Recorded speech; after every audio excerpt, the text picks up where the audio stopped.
My name is Bettina Warburg. I'm a researcher of transformative technologies and co-founder of Animal Ventures.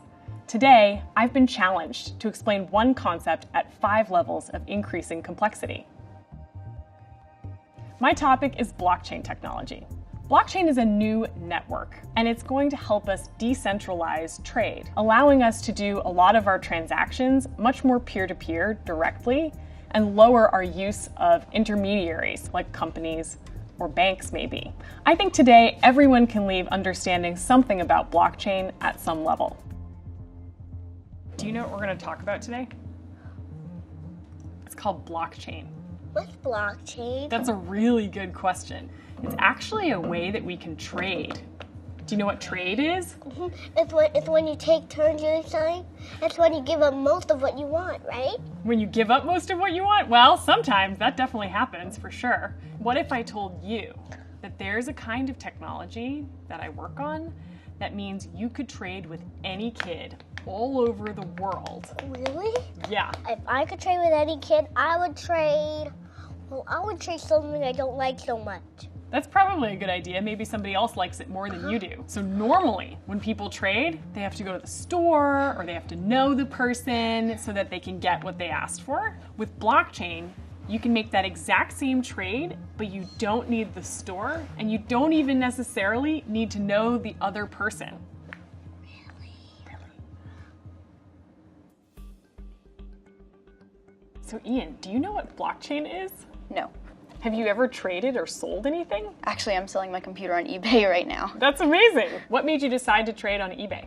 Well, I mean, I've heard of it and I trust it a lot because they have like all of their guarantees, so I know that I'm gonna get money and the person's gonna get what they want. So what if I told you that blockchain technology is basically a tool where you can do the exact same thing, but it goes to you and I directly? You wouldn't need an eBay or a brand in between. That's cool. And there's a lot of those kinds of middlemen in our society today, right? We have a lot of banks, we have a lot of companies that sort of help us make sure that our trades happen. But if we could guarantee the same trade using technology as sort of like a technological trust, then we wouldn't really need all those middlemen in between. So how does it work? It's basically a network of computers that all have the same history of transactions. And so instead of sort of there being one company with one database that holds all the information, the same sort of list is held by all these different people. Like you could have it on your computer. And then it gets validated by everyone, and basically that turns into the next part of the list. So it's sort of constantly updating itself. So like, how do you make sure that it's secure? So it uses cryptography, and that helps it basically encode all of the transactions. So you can't really see exactly what happened, but you know it happened because it's like a marker. So you could kind of like, I don't know, say you trade apples, but you would just see like random letters for it, so you wouldn't be able to like track it, I guess? Exactly. That's cool. So it's kind of this like really big ledger or accounting system for all sorts of things that get traded, but instead of being owned by one company, it's owned by everybody. That's cool. Yeah. We're going to talk about blockchain technology. Have you heard of blockchain? I've heard of the words blockchain, but I'm not sure I know what it is. So when we were much smaller societies, you and I could trade in our community pretty easily. But as the distance in our trade grew, we ended up inventing institutions, right? If you use Uber or you use Airbnb or you use Amazon even, these are just digital marketplaces and platforms that help us facilitate an exchange of value. But today we actually have a technology that allows us to trade one-to-one, but at scale, and it's called blockchain technology. There is some kind of interface for it. You could have an app or you could use your computer to do it. But instead of there being a company in the middle, or what's helping you make that transaction, is a bunch of software code. And so it's being run by all of these different computers that have like a node. So they're all running the same software and guaranteeing your transactions as they happen. I mean, I would assume this technology is taking away business or activity from these middlemen.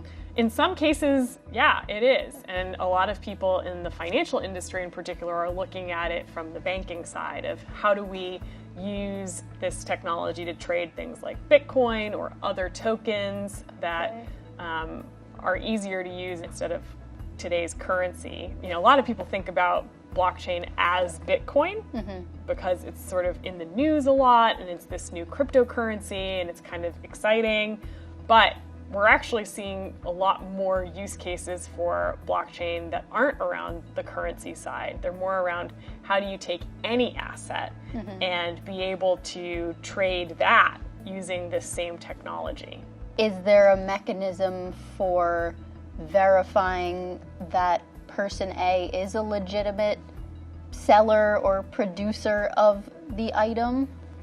So today, a lot of people are working on how to create identity structures that leverage blockchains. And one of the tools for doing that is being able to cryptographically sign for a given attribute. So your government could sign that you have a US passport, or a university could sign that you are a currently enrolled student.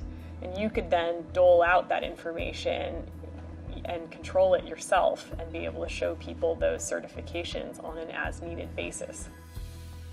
So today we're going to talk about blockchain technology. Okay. Have you ever heard of blockchain? I have. Whenever we have a transaction, and let's say I buy something from you, this information gets logged and it gets verified by a third person or third party. And then if like all this information verified and it all matches, right, the transaction goes through without any intermediary, basically, right? And it gets stored. And when we make further transactions, this information is already embedded. It's in the ledger. Yeah, that's exactly right. And you can append it. You can sort of add new information that's more current, but you can't actually go erase anything. Absolutely right. The way the technology is changing, nothing's going to be like it used to be. And there's no like firm and then the buyer and the seller. And it's basically we'll have to rewrite a lot of rules in economics as well. For sure. A lot of the assumptions won't hold true. Same Absolutely. with who are the actors. It's not just people anymore, it's machines. Absolutely. We're going to have to create entire new concepts of how they do trade and how they work with us too. What kind of barriers or roadblocks would you imagine are going to happen in the blockchain space? So at least when we talk about Bitcoin, there are some trust issues. There have been some hacks, and so there is obviously a need to work on trust and feeling that it's a safe technology. Yeah, one of the problems that Bitcoin has faced is Bitcoin's getting stolen or lost. But a lot of that actually comes from people trying to re-centralize Bitcoin in different ways, making themselves actually a pretty easy target. Absolutely. So education will be a big part before we actually can use the technology in a wide sense, right? Yeah. To actually transition into the mainstream and make it useful for average people to use, we're going to need to make sure we have a lot more education, a lot more standards, and probably work with a lot of enterprises to create sort of the user experience around this being a technology that is safe and usable and understandable. What is the current state of blockchain in your understanding? What's going to have to happen next? The current state is the research state, and it's being developed to be applied in many areas. It might be used almost everywhere to where like we won't even imagine how we lived without it. But I'm not sure where it's going to go. I mean, no one really knows, right? Well, we have a lot of public blockchains.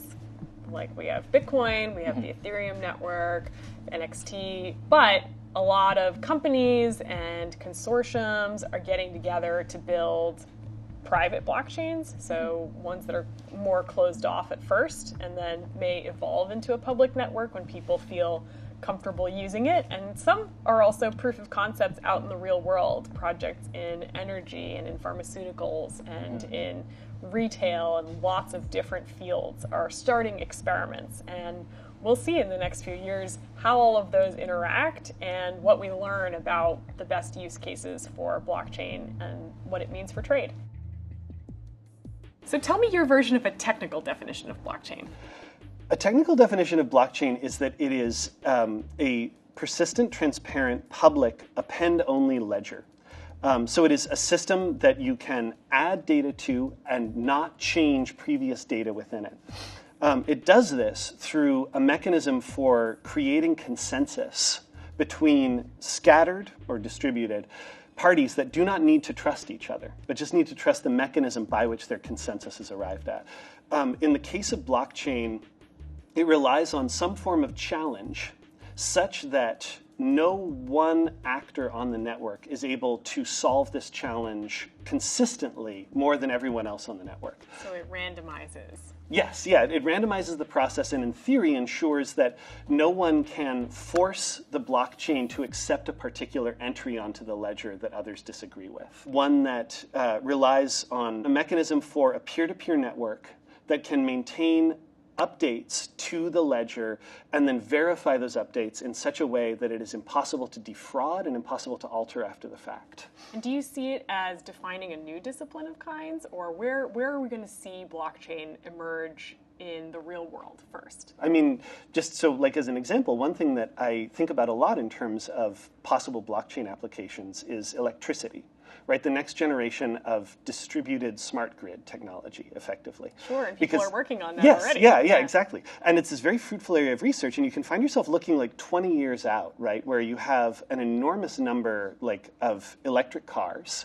You have all of these batteries. Like that's essentially a distributed peak load power grid, right? Like the cars are getting plugged in and unplugged at different times. If you have a mechanism that is able to automatically and autonomously be distributing power based on batteries that are scattered throughout the grid, that are being used for other purposes. Their owners don't even necessarily need to be aware. You begin to have something that looks like a much more viable society that still has a lot of electricity needs, but is able to base that much more on renewables, is able to make up the difference during peak load periods or during differences in weather, that is able to have power much closer to where it's needed rather than having to be distributed over great distances. Like, that's something that would be an enormously hard problem to solve. And it's not that the blockchain makes it easy, but it makes it possible. A lot of people are seeing blockchain in the news and maybe seeing a lot of sort of initial coin offerings, this sort of monetization opportunity around blockchain, and are getting very excited about it.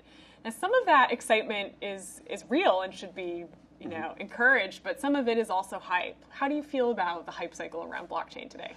I'm glad you mentioned initial coin offerings because for me those really exemplify the sort of the problem that we're having at this exact moment. They are an idea with enormous potential significance down the road. However, the promise of the initial coin offering has been kind of hijacked into this string of like basically pump and dump scams or sort of desperate gold rush schemes. The faster that we can shift from this fantasy that it is going to make you rich in a sort of 1920s tulip bubble kind of way, is the sooner that we can get into people, honestly, and I mean this like with all the hope in the world, people being disappointed in blockchains. Like, oh, I didn't get rich. It's just being used now to make it easier to transact goods and services safely across borders. This isn't exciting at all. And then we'll see that like become part of the everyday infrastructure of the world in a way that I think will be very significant. But I think it is now almost every aspect of it that's connected with the concept of money is wildly overhyped.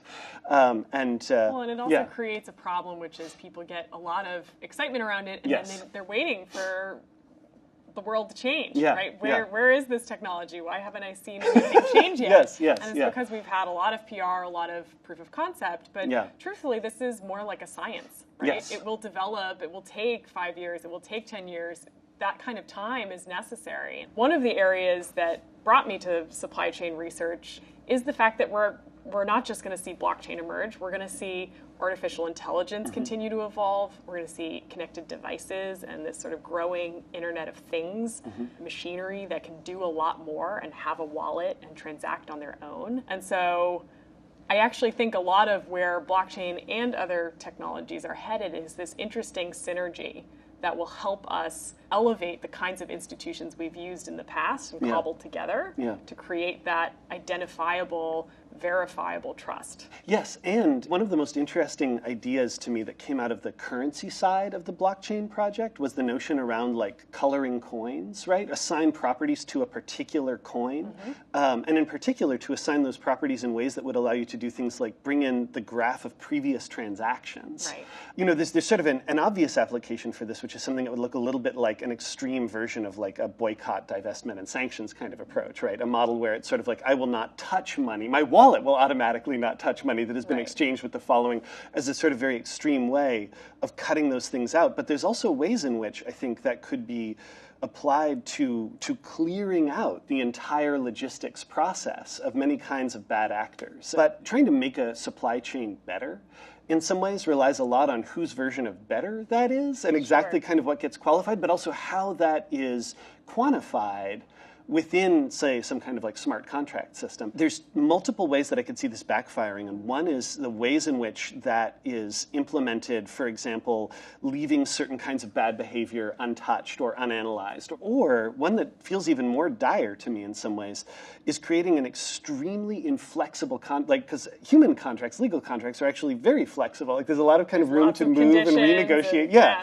But we already have real world versions of some of these nightmare scenarios, right? Where like your kid has a medical emergency and you can't unlock your car because you're 2 days behind on payments for it. And so the car system will no longer respond to the app mechanism that you're supposed to be able to use to drive it. The barrier being sort of a rigidity in those structures that maybe don't accommodate real life scenarios very well. As you and I have been talking, one of the things that keeps coming up is that we tend to hold novel technologies to an unrealistically high standard in terms of what they are supposed to deliver, rather than comparing them to actually existing systems where we can begin to see the possibility that even like a slight incremental improvement would still be an enormous gain. The system we have today is also broken, right? Yes, and that it's hard to compare it to some perfect future, just like we compare autonomous vehicles to this very high standard. Because machines are doing it, it should be perfect, right? There should be 0 car deaths. When you say, well, there's hundreds of thousands, millions of car deaths on the road due to human error today, I think we're in a similar place. We're going to see problems with this technology, and we are going to need to develop multiple kinds of standards that also have some flexibility. But it's going to also be a version, a system that allows us to fix some of the things that are broken today. Blockchain may sound complicated, but at its core, it's just another tool for humans and eventually robots and other kinds of identities to trade at scale and make that trade more decentralized. And it's part of our future, so it's important that people have these kinds of conversations and start to learn about it.